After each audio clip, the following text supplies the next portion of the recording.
My team just arrived on site, and I can smell the odor of bodies buried in the rubble.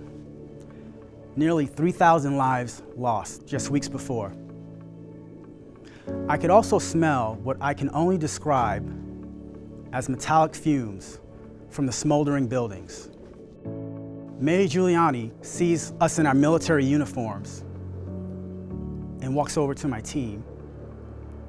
He shakes my hand and says, "Thank you for your service." And as I'm shaking his hand, I wonder to myself, why aren't you wearing a respirator? Why aren't the police officers with you wearing respirators, nor any of the first responders and firefighters on this site?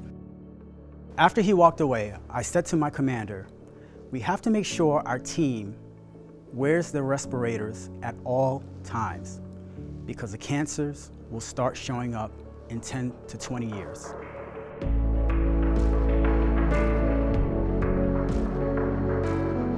However, I noticed another hazard that day, an invisible hazard. And that is the trauma of watching your fellow firefighters crushed by 100-story buildings. There is no protection against this invisible wound we call post-traumatic stress disorder. This invisible wound would also become a signature injury for service members and veterans who will go on to participate in 20 years of war after the September 11th attacks. Every day in our country, 22 veterans commit suicide, largely because they go undiagnosed for mental illness. That's almost one every hour.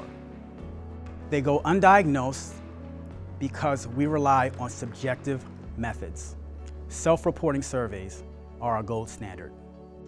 So imagine if you had cancer or COVID and you were asked to fill out a survey to diagnose it. Our mental health care system effectively waits for the individual to fall off a cliff, and they have the ambulance waiting at the bottom of the cliff. And as they fall down, they suffer substance abuse, alcoholism, broken relationships, and sometimes suicide. Sometimes it's not an ambulance. Sometimes it's a police car. Sometimes it's a hearse.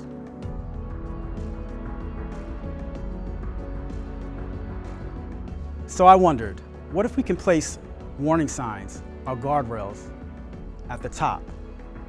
Now we can.